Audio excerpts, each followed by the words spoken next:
Hello, everybody. Welcome to another day with Pastor Sunday. And I have a wonderful personal friend of mine here with me this week as a guest on our Daily Word. So for this whole week, we are going to be listening to Professor VINCENT ANIGBOGU. Professor VINCENT ANIGBOGU is a Nigerian that studied in America and has lived in America for the past 30-something years before moving back to Nigeria to try to lead the Institute of National Transformation, which is a school that is, attempting to bring and teach principles that could transform every nation in Africa. So welcome, Past Professor. Thank you, Pastor Sunday. It's a joy to have you here. Thank you, sir. Now, this is a daily word program. We have 5 minutes to talk to everybody. And what is it that is pushing you? Well, what is it that driving you? I think it's to fulfill my life purpose.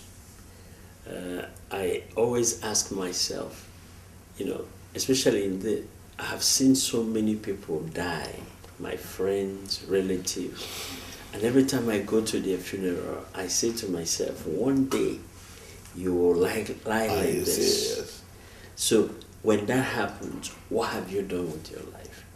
So it has made me to think about my life beyond just my physical existence, and has made me to take God very serious and not waste opportunities. There are 3 kinds of life: wasted life, spent life, and invested life.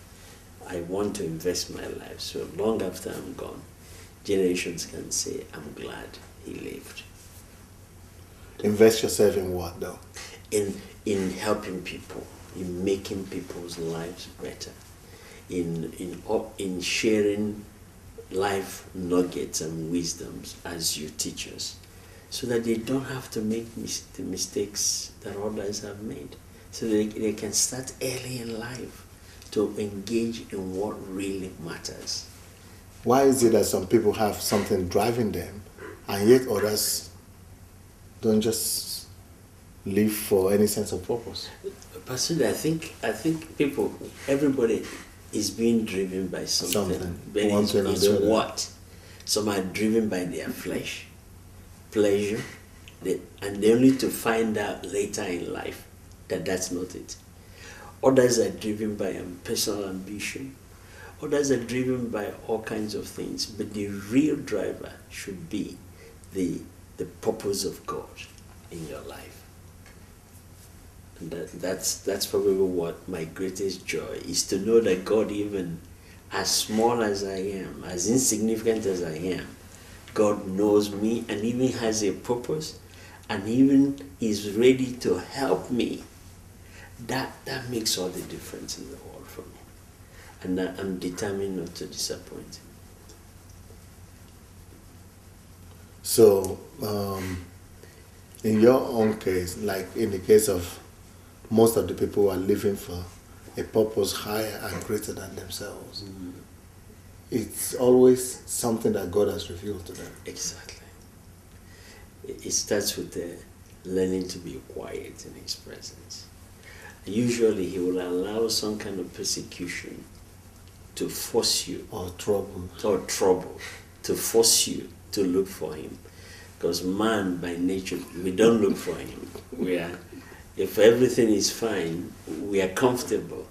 But when God loves us and wants to drive us into deeper things, he must perturb the environment. He must muddle the water. And then you start looking for him. So trouble and problems and adversity might not be a tragedy. No, it's not. It's an opportunity to go higher. It's a chance for an adventure. Exactly. Well, we'll continue this talk with you. It's getting exciting already. By tomorrow, by God's grace. Thank you for being with us. Thank you, Pastor Sunday.